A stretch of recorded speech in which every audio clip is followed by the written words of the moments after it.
Oi pessoal, tudo bem com vocês? Vamos dar continuidade às nossas aulas sobre os sistemas do corpo humano. Hoje a aula vai ser sobre o sistema reprodutor. Antes de dar continuidade à nossa aula, eu gostaria de dizer que a sexualidade humana tem uma grande diversidade, que não vai somente sobre o sexo biológico. Existe a identidade de gênero, que é aquilo que a pessoa se identifica, né? Como a pessoa se identifica, se ela se identifica como homem, como mulher. Se essa identidade ela se opõe ao sexo biológico, essa pessoa ela é chamada de trans, né? E a pessoa que não é trans, ela é cis, que tem o mesmo identidade de gênero com o sexo biológico. E algumas pessoas não se identificam em nenhum gênero também, é normal. Orientação sexual diz respeito ao que a pessoa se sente atraído, pessoas que se atraem por pessoas de sexo diferente são heterossexuais, pessoas que se atraem por pessoas do mesmo sexo são denominadas homossexuais. Existem pessoas que se atraem pelos dois, são bissexuais, então existe uma grande variedade também. Mas o intuito da nossa aula é falar sobre o sexo biológico, né, que está relacionado aos órgãos genitais que a pessoa nasce, né? Ela pode ser feminino, masculino, ou se ela nasce com um órgão genital meio que intermediário, ela é um intersexual, tá bom? Relembrando das aulas anteriores, até a quinta semana, os bebês eles têm uma semelhança, né? Não tem uma indiferenciação entre os sexos, né? Aí a partir da quinta semana que se começam a desenvolver os órgãos sexuais masculino e o feminino. Eles começam a se diferenciar a partir daí, devido aos hormônios sexuais que começam a ocorrer nesse momento. Vamos começar então pelo sistema reprodutor feminino. Então, o sistema reprodutor feminino ele está ligado às características sexuais primárias da mulher, né? E são os órgãos reprodutores, né? Os ovários são os órgãos onde são produzidos os óvulos, que depois que são liberados para a fecundação. E o órgão copulatório da mulher é a vagina, né, que é um duto aqui musculoso, né, onde pode ocorrer a penetração, né? E aqui nós temos também um outro órgão muscular, que é o útero que nós vimos, né, que aqui se forma o endométrio para receber o embrião recém-fecundado. E existem esses tubos, né, esses dutos que são chamados de tubos de trompas de falópio, na verdade. Então, o óvulo, depois de liberado, ele percorre, né, por esses dutos, né, que são as trompas. Depois ele chega e se ele estiver fecundado, ele se instala no endométrio, que é aquele tecido que se forma aqui no útero da mulher. Essa imagem aqui, ela só tem um corte aqui nessa região, né, essa parte que está sem um corte, e aqui tem um corte para vocês poderem ver como que é os tecidos que formam a parede do útero. A vagina está mais cortada assim para vocês verem que é um órgão, e aqui não está completa também. Aqui já é uma imagem de lado, né, lateral, para que vocês possam ver, né? Então aqui é a vagina, o útero, os ovários, né, as trompas, também pode ser chamado de tuba uterina. Então, a penetração ocorre aqui na vagina, que tem uma abertura externa para o lado de fora do corpo, né? E aqui no útero que se instala e se desenvolve o embrião e depois se forma o feto e o bebê. Já a parte da genitália externa que nós vimos nas aulas anteriores é chamada de vulva, né? Que são todos esses órgãos aqui, né?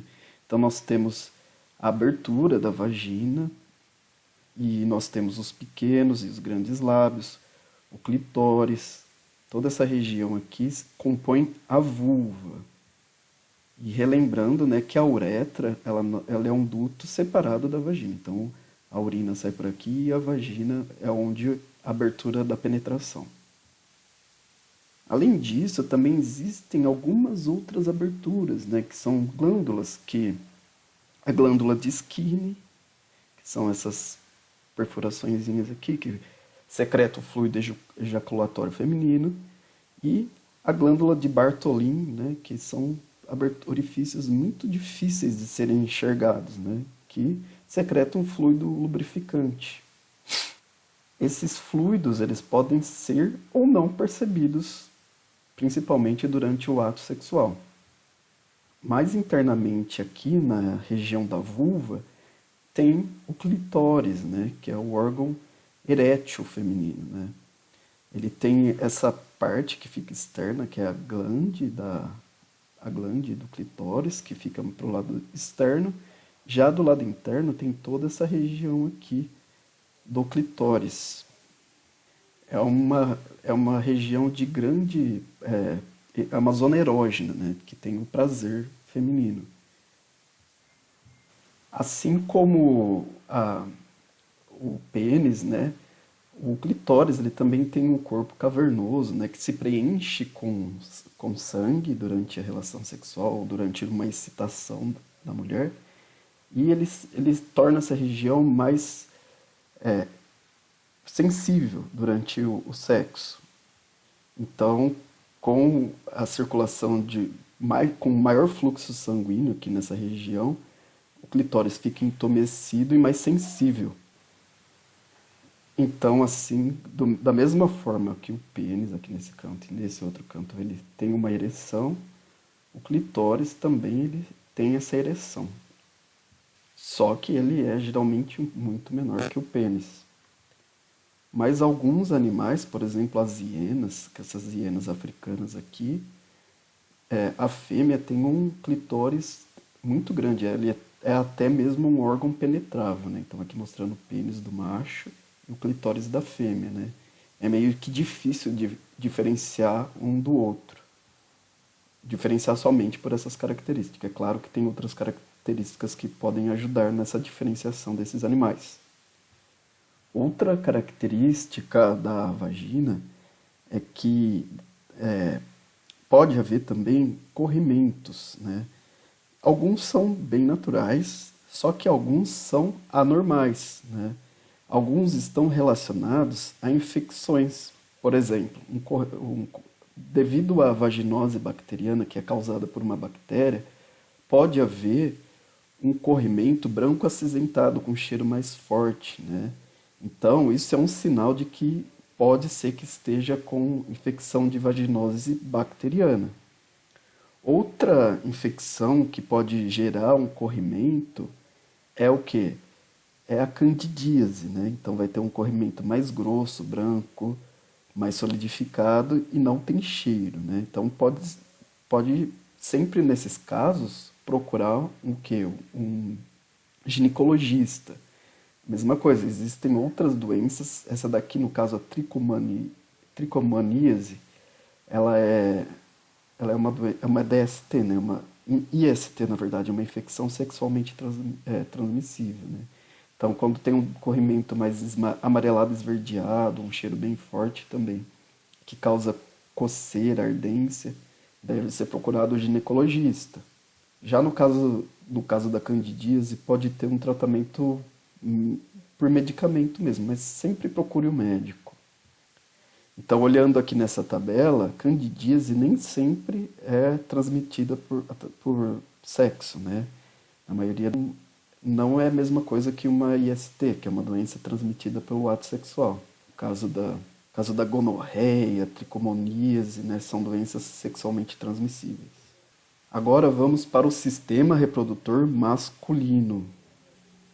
Externamente, né, esses órgãos são representados pelo pênis e pelo saco escrotal, também pode ser chamado de escroto.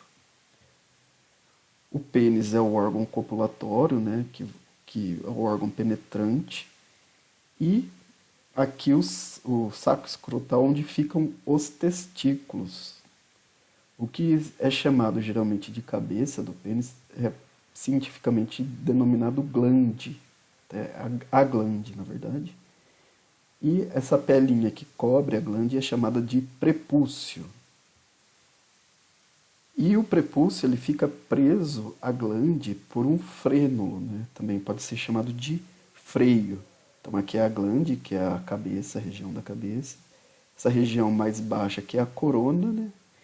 E o prepúcio é essa pelinha que recobre a glande. Devido a algumas religiões, alguns países, eles retiram o prepúcio, né? Eles fazem uma cirurgia para recortar o prepúcio, que é chamado de circuncisão. Então, aqui tem um pênis não circuncidado e um circuncidado, né, que teve esse recorte aqui. E também devido a outros problemas. Até uma certa idade é normal que o prepúcio não retraia, é melhor até não forçar, né? Depois de uma certa idade, depois da puberdade, aí sim pode haver essa retração, né? Que é a puxar aqui para trás para aparecer a glande. Então, caso demore demais para isso acontecer, deve ser procurado um médico. O normal é sempre estar em contato com o médico, tudo bem? Internamente, nós temos vários órgãos que compõem o sistema reprodutor, né? Começando nos testículos, né, onde se formam os espermatozoides. E maduros, os espermatozoides eles ficam armazenados aqui no epidídimo e durante a ejaculação eles são transportados via esse duto deferente, né?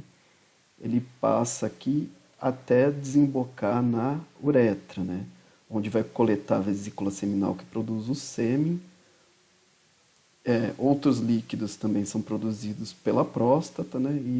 E auxiliam, né, no transporte, no deslocamento desses espermatozoides. Glândulas comuns, né, do sistema reprodutor masculino, no caso aqui da imagem, a glândula bulbouretral e a glândula de Cowper, que não está representada aqui na imagem, elas são responsáveis pela produção do líquido pré-ejaculatório, que é o líquido que antecede a ejaculação, aquele mais clarinho, para limpar essa região. Lembrando que a uretra é um duto comum da vinda da urina, né, da bexiga, tanto quanto o sêmen.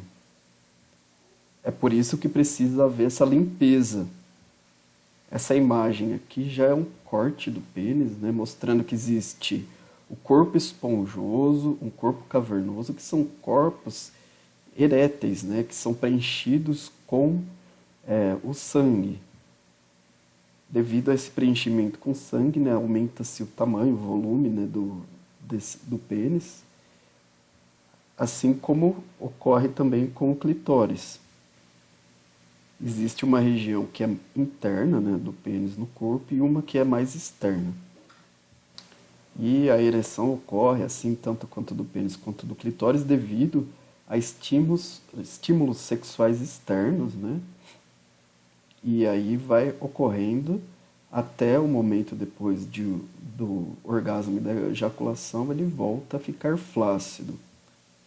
Então, o que comanda a ereção são estímulos auditivos, visuais, olfativos, táteis, imaginativos. Então, é o sistema nervoso central lá no cérebro que vai mandar sinais para que ocorra a ereção e o preenchimento de sangue aqui nos corpos cavernosos, corpo esponjoso e corpo cavernoso. Então, se fizermos um corte assim, mostrando do pênis flácido e o pênis ereto, né? Ele aqui, ó, tá vendo que o corpo, tanto o corpo cavernoso quanto esponjoso, durante a ereção, né? Ele fica totalmente preenchido tá bem mais vermelhinho aqui, por sangue aqui nessa estrutura. Então, a pressão sanguínea aumenta aqui nessa região. Os capilares, eles ficam preenchidos aqui com uma maior pressão dentro dos corpos cavernosos e o corpo esponjoso. Outra característica interessante, aqui na coroa da glande do pênis, existem algumas estruturas que parecem pipoquinhas, né? Pequenas verruguinhas brancas, mas elas são normais. Elas são chamadas de glândulas de Tyson, mas não se tem certeza se elas realmente são funcionais, se elas realmente liberam alguma secreção. O que se deve ficar atento é esse outro tipo de secreção que é comum, né, ser visto aqui no pênis, né, é que ela tem ele é mais espesso, parece um creminho, né, que é chamado de esmegma. Se a pessoa não toma banho com muita frequência, isso daqui vai se acumulando e pode ocasionar infecção. Então é muito importante que se lave muito bem o pênis nessa região aqui, porque tem muitas pessoas que têm doenças devido a isso. E isso pode ser transmitido também durante, pode causar infecção na outra pessoa durante o ato sexual. Então é muito importante que se lave muito bem essa região para retirada do esmegma, né? Que é, na verdade, restos, né, de células que vão se acumulando aqui, e também outras secreções, tanto da pele aqui, do prepúcio, da glande, e se acumula nesse formato aqui. O esmegma também ocorre na região da vulva da mulher também, mas é muito mais comum ver assim com frequência nos homens. Então é muito importante que haja higienização do pênis. E por fim, né, nós vamos ver a parte externa, né? Na verdade nem é sistema reprodutor, né? A gente vai ver a genitália das pessoas intersexuais, que são as pessoas que nascem com a genitália intermediária. Então existem algumas que são mais parecidas com a genitália feminina, existem as intermediárias e algumas que são muito mais parecidas com a masculina. São pessoas que nascem com ambos os sexos. Antigamente essas pessoas eram chamadas de hermafrodita, mas elas não são capazes de ter tanto óvulos quanto nem todas, a maioria dessas pessoas não são capazes de ter óvulos e espermatozoides férteis ao mesmo tempo. Então elas não são hermafroditas. O modo correto de chamar essas pessoas é de intersexual, né? Quando a pessoa assim nasce, geralmente a família vai lá e faz uma cirurgia para que a pessoa se pareça mais com uma mulher ou mais com um homem. Mas o mais apropriado seria que essas pessoas crescessem assim mesmo e depois de uma certa idade elas decidissem como elas queriam ser, né? Essa é a luta das pessoas intersexo, das pessoas intersexuais. Bom, gente, essa foi a aula sobre o sistema reprodutor. Se vocês ficaram com alguma dúvida, podem entrar em contato comigo, que pode ser que eu possa ajudar vocês. Até a próxima!